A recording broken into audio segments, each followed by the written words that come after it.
Hi, my name is Frankie. Thank you for listening to my mom. I never listen.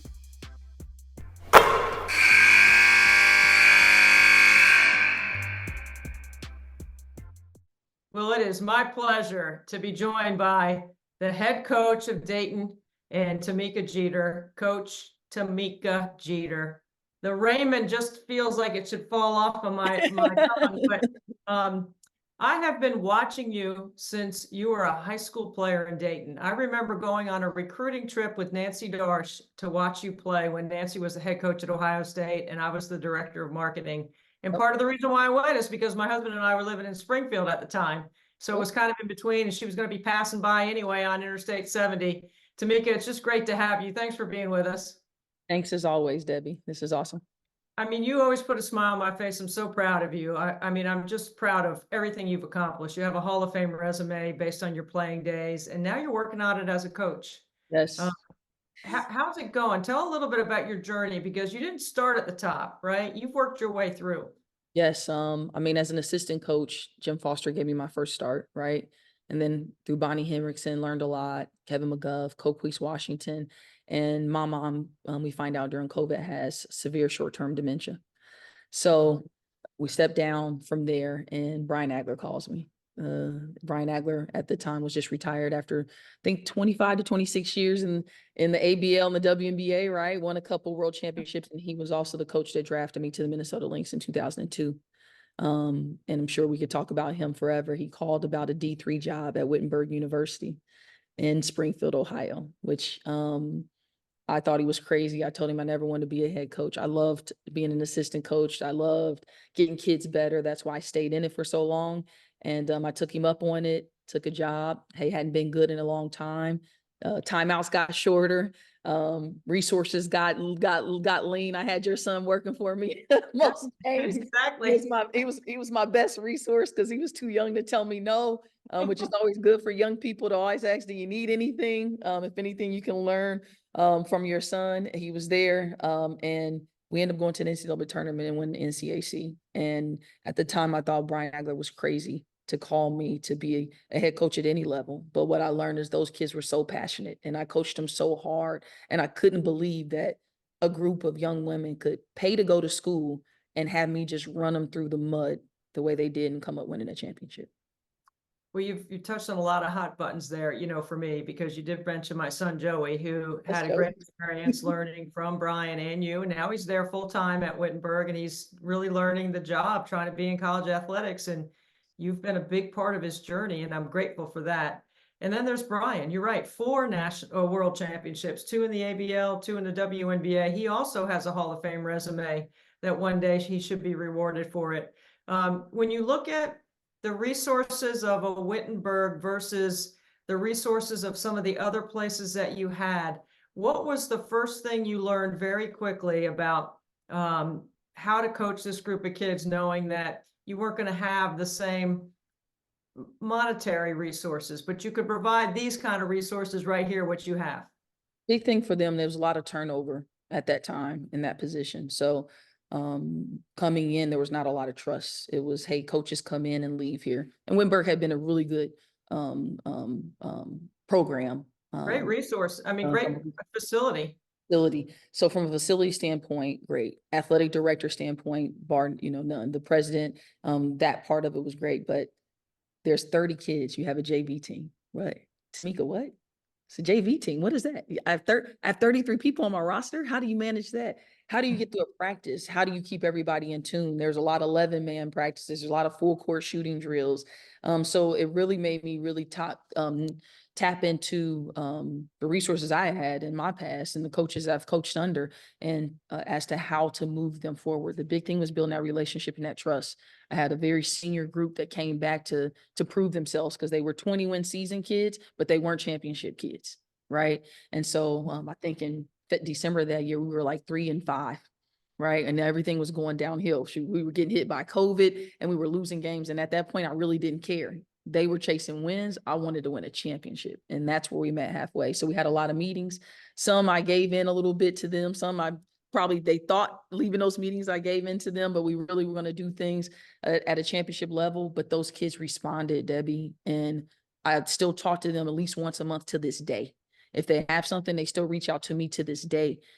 Because when you win championships, the rings, I don't know where they are, but the memories last forever. But the big thing for me was the resources and the people around, like Joey, like Brian, like Brandon McKinney. I mean, we were picking up chairs and putting chairs down and cleaning out bleachers, and I'm a coach. There was no more humbling moment coming from a space of Division I basketball for my entire life. And, I don't know about the WBA, it might have been a notch under that, right? Because we're on Southwest Airlines where I'm driving a bus.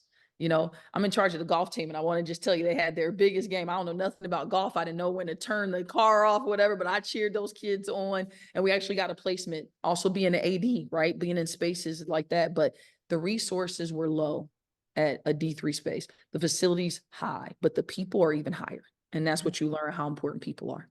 Yeah. I mean, when you take that experience and you move it down the road on 70 West towards your home, and now you're at Dayton and you're surrounded by your people in some ways, Tamika, what did you learn from your D3 experience that catapulted you to being at Dayton right now? I learned a lot.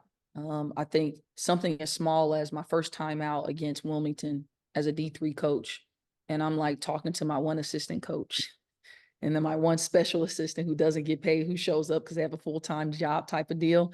And about time I head to the huddle, the timeout's over. There's no more TV timeouts, right? Yeah. And now you get on the big stage, but I had to make adjustments quicker. I had to get to my huddle quicker. I had to be better on the board. I watched a lot of basketball naturally, but even more in tune to like what I had and coaching who's in front of me. I think having so many different head coaches, initially you think, man, I'm going to be, but the amount of knowledge that they've provided me in coaching the team that's in front of me, and being flexible in that. I think that's one thing I brought to Dayton, not having resources and having all the resources, right? But not taking it for granted, because when you have to drive a bus to a game, or you're not on a charter flight, like we took a charter here to Bahamas and I don't, I had Power 5 SEC schools calling me to share a plane. Okay. So you learn to never take those things for granted. And so if anything I brought is a combination of all my great head coaches I was under, the knowledge that they provided. And again, I'm going to always circle back to how important people are and what you do. I love that your kids that you coached at Wittenberg are still reaching out to you. I hope that always happens for you, and I bet it will, just because of the person that you are. That's going to keep going, and you're going to keep adding to your list because you just keep having success. When you took the job, it was tough at the beginning, but you can see the steady climb coming. What do you think is the greatest challenge in trying to take a team from the bottom to the journey to the top? I think it's been different every way. And I don't think I thought about it until Neil called, Neil Sullivan, who's the AD here, and said he wanted to interview. And there were a couple others that, called. I would, just this, the winning as an assistant coach, you get calls, and I never felt like I was ready or something that I wanted to venture into until I coached that group of kids. But when he called and we just had a conversation, I still don't have an agent. It's just not my thing. I don't have a portfolio. I don't have anything that you probably would have told me to have at the time, at the point of college ADs calling. And I don't even think I care. He said, I just want to have a conversation. And sometimes you have to sit back and really analyze what you've been through. And he said, you started here at Chaminade. They had only made it to a district game. They lost every time. And you took a team D1, as a player, to the state championship. You played, Pickerington, who had 7 kids. And I go, yeah. And then he said the Dayton Lady Hoop Stars. He's like, nobody knew about the Lady Hoop Stars until, you became player. Then you go to Connecticut. Yeah, they won one, but it was they probably shocked the world. And then you guys come in and people think it's crazy. And, and you take down Pat to a certain degree, and then they win, and, and you guys build something there that you look back 20 years. And then you're at Minnesota, and they're the worst team in the franchise in the history of, they were the worst franchise at the time in the WNBA. And we end up getting to the playoffs, and then we add some pieces, and, and they bring me back. And I'm like, why'd you bring me back? We weren't going to get past Lisa Leslie and all them. We played against the real WNBA and, and Cheryl Swoops. And they said, but how you handled yourself in the start of it. And all of the traditions that we do were all things that you started, Tamika. You know, you stood up to Katie Smith and said, you got to be a better leader, right? You can't just be the best player and take all the shots. You got to make these, like, we remember those moments that brought us here. Me and Katie are best friends now, so she can tell Yeah. you story. Well, I love Katie. Yeah. I mean, Jumping her in the locker room, but you start to think about all those moments, being last in the Big Ten when Jim Foster took that job, and then getting it to a point where you win, 6 Big Ten championships, being around great. I have great bosses and I learned a lot from them, but it's different every journey.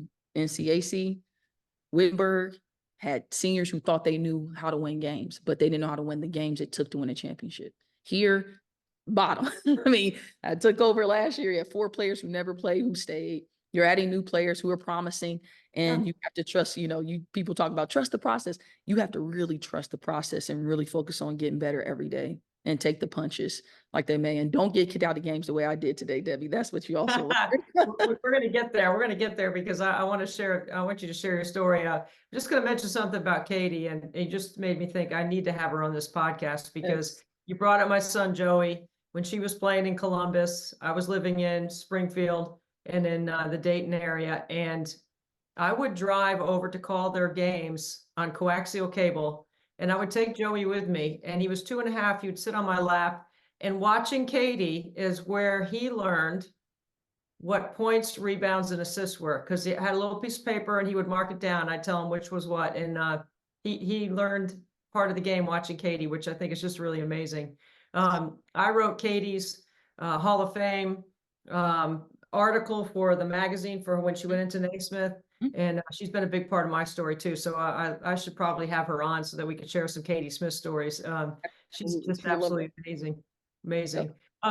So let's talk about the passion that comes with coaching on the sideline and the balance there is between communicating with the officials about the rules and then the tenor of the game and just, the common sense part of what we do as coaches, broadcasters, and balancing how the game plays out in 40 minutes. Do you care to share anything since you brought it up already? Well, I got kicked out my first game today, and the intent was not to get kicked out. Of course, my intent was the foul call was, the discrepancy was pretty vast for me in the game. And let me say, we're taping this right after the game. So this is like emotionally still an issue. See the slick back. I had my hair down in a nice bob about 2 hours ago, and then this happened. So I really went out just because of discrepancy in calls and the foul discrepancy. So I just went out and said, you got to call the game. We just called something in front. And he kept walking. I stopped, held my stance, and we didn't collide. We just touched. And I didn't think he was going, to eject me from the game, but he did. And I didn't want my kids to see that. It was school day. We set a record last year with 10,000 students. We sold out the building today. My parents were educators here in the Dayton. Yeah, so exactly. It was almost 13 students. And I think the best thing for the head coach to do was, to show that the kid from Dayton y'all came to see. So, but I told my players, like, I apologize. It's like, no, coach, you were fighting for us, whatever. And they cut the lead to 5. So in the 4th, and we, and they're a pretty veteran savvy team. They got 2 first teamers on their team. So we battled. But it's just not what the look I wanted. Was my first technical as a player or coach. You can't believe you've never gotten a technical before. I know. I didn't start as early as you did. Well, yeah, I got one. I did get one as a college player, but mine was from the bench. That's awful. That's worse. Debbie, it's worse, isn't it? It really is worse. It's a really good story, but I want you to finish yours because I want to make sure we understand you did not ever get a technical as a player any other time in your career, and today you get the technical and you get tossed. Yes, that's impressive. I know, almost impressive. Mark that down. Today's what, January? But not as impressive as being a freshman. And whatever you said to get that, I bet you it was Sally Bell who called it. It wasn't Sally. It was Tommy Salerno. You still remember Oh, well, I can see it in you, Tamika. I just know that you have 25 more years of impacting young women and being in the game and around the game for as long as you've been around it. to get your chance at D1 at this particular time. I remember Gary Blair saying he did not have any D1 victories until he was over the age of 40, Yeah. right? And he had a brilliant Hall of Fame career. What would you say to that? And you know, what do you Debbie, think? If you're raising your family and you're living in a place where you want to be right now with your young kids, you know, break it down a little bit for us. I think that's a great story because last year was tough.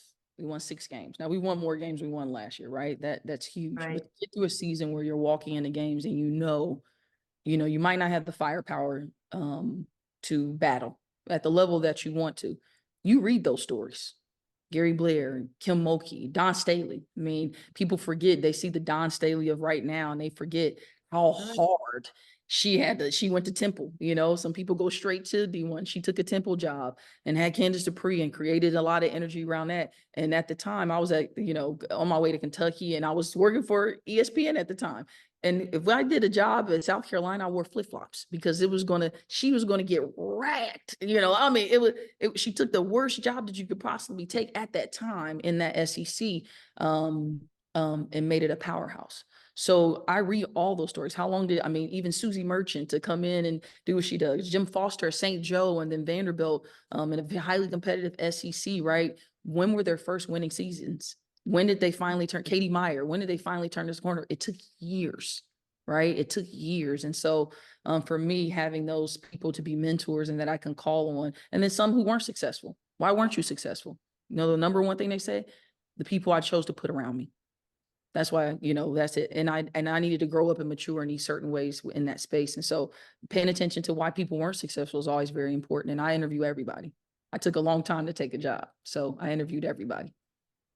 I know because I had you on my list at a lot of different places. I was dropping your name. And I'm sort of your agent. Like I tell coaches, I'm really the agent. Like I can call up and say, hey, you need to check this out. I want to ask you something a little bit, it's not quite off topic, but it will be a great perspective from you. We are right now in the We Back Pat week where we're celebrating the legacy of Pat Summitt and not just her winning career, as you talk about stories, 7 Final Fours before she finally won one, right? That's an amazing stat. Mm-hmm. But, you mentioned, Alzheimer's and its impact on your family. Pat is, part of her legacy is, trying to fund research and help the caregivers, not just the people that are battling, but that's a big prong of their mission right now and what they're trying to do. And you were coming along at a time at UConn where, there was a little bit of a shift was starting to happen, right? Like I always thought that Gino raised Pat's level and Pat raised Gino's level. And I always felt that way about the two of them because I thought they were so great and so brilliant for the game. And they both won with the right way, with the right people. Mm-hmm. When you look at your time playing against Tennessee, and then you think now about what Pat's name has meant to the game, from a Connecticut perspective, like how would you put that in context? Well, I'm definitely on the side, and this might surprise you, that Pat raised Gino's level, period. Because I was in the locker room when it happened.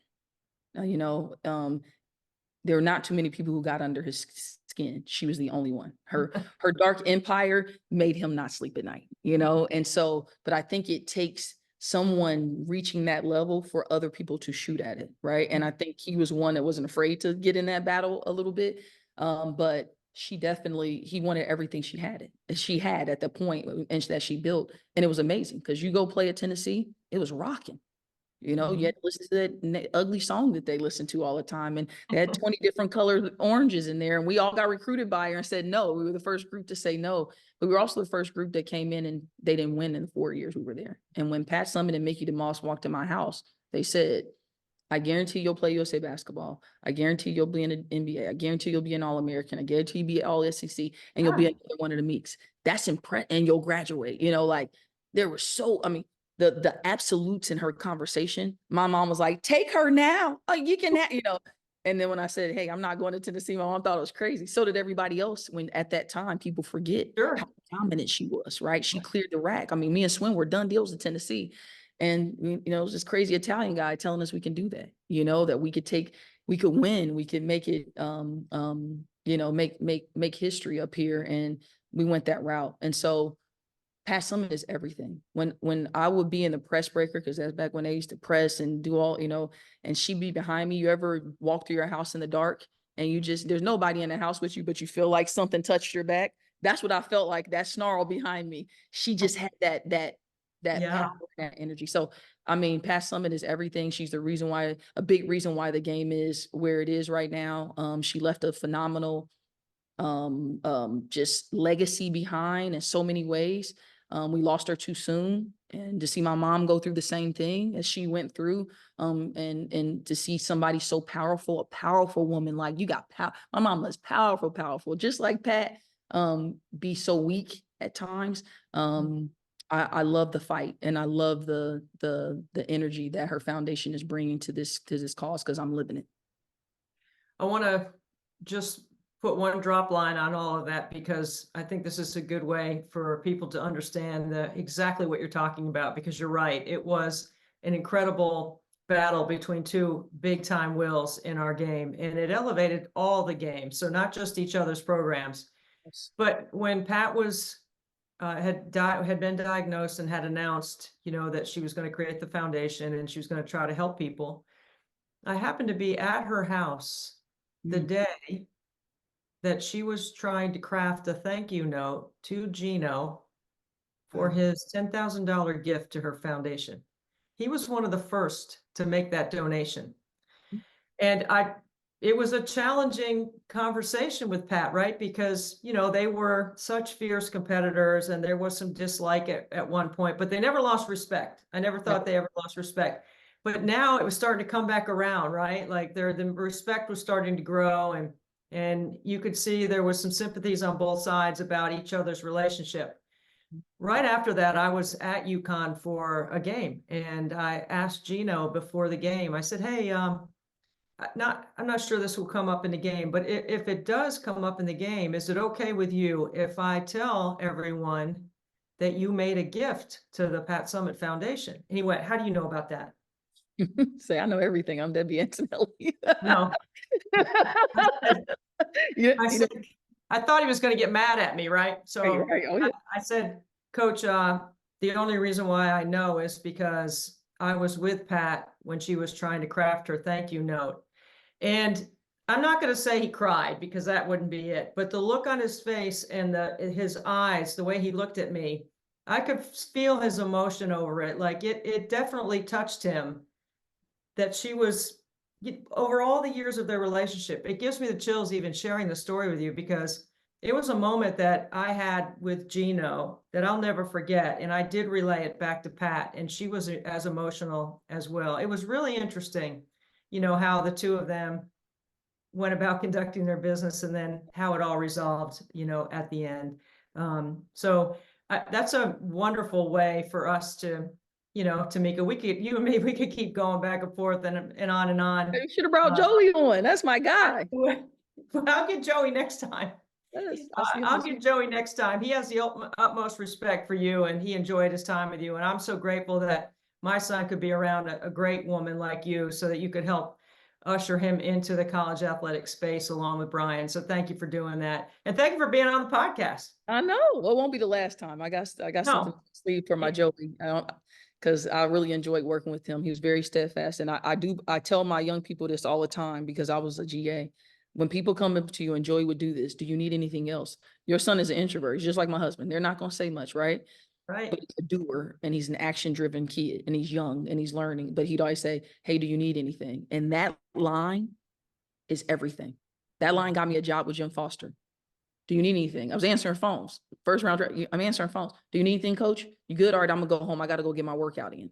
Joey does that. And if anything, any young kid is watching this, you take something out of Joey's book. You take something out of people's book. If somebody works for Debbie and goes, hey, Mrs. Antonelli, do you need anything? You good for the rest of the day? That means everything. So Joey's good with me. Not because Debbie's his mom, because he works his tail off.